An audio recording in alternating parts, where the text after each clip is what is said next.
অপরাধীদের যাবতীয় অপরাধের তথ্য সংরক্ষণের জন্য বাংলাদেশ পুলিশ 2015 সালে চালু করে ক্রিমিনাল ডাটা ম্যানেজমেন্ট সিস্টেম।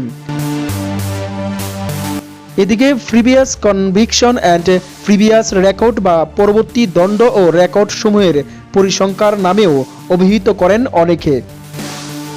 দেশের শীর্ষ গণমাধ্যম কালবেলা ও দৈনিক আমার দেশ ডিজিটালের রিপোর্ট অনুযায়ী পিসিপিআরে পতিত আওয়ামী লীগ সরকারের সাবেক প্রধানমন্ত্রী শেখ হাসিনার নামে থাকা ধর্ম কলামে লেখা হয়েছে নাস্তিক।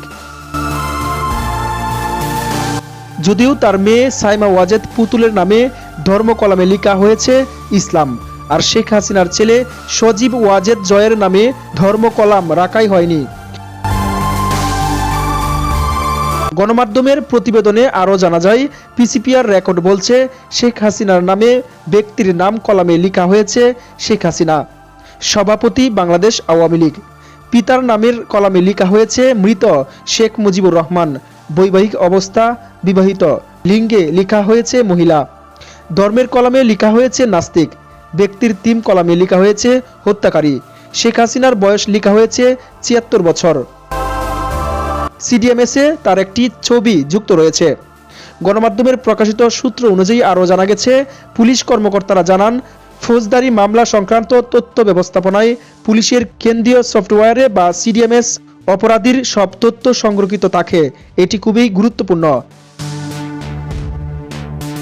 5 আগস্ট পরবর্তী সময়ে ঢাকা মহানগরী সহ দেশের বিভিন্ন থানায় মামলায় ছাত্র জনতার আন্দোলনে হত্যাকারী, হত্যার চেষ্টা, হত্যার নির্দেশদাতা হিসেবে আসামি করা হয়েছে শেখ হাসিনাকে।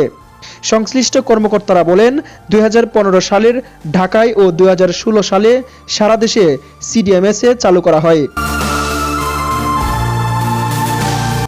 সিডিএমএস চালু হলেও গত 5 আগস্ট পরবর্তী সময়ে প্রথমবারের মতো সিডিএমএসে যুক্ত হয় শেখ হাসিনার নাম। মামলা তদন্ত সহ যাবতীয় কার্যক্রম ডিজিটাল করার অংশ হিসেবে পুলিশের পক্ষ থেকে এই উদ্যোগ নেওয়া হয়। ওই সময় বাংলাদেশের প্রধানমন্ত্রী ছিলেন শেখ হাসিনা। এরপর 2024 সালের বৈষম্য বিরোধী ছাত্র আন্দোলনে শেখ হাসিনা ভারতে পালিয়ে যাওয়ার পর আসামি হিসেবে পুলিশের খাতায় নাম উঠে সাবেক এই প্রধানমন্ত্রীর। এদিকে সংবাদ প্রকাশ হওয়ার পর থেকে দেশ জুড়ে আবারও নতুন করে আলোচনায় শেখ হাসিনার ধর্ম বিষয়ক ইস্যু।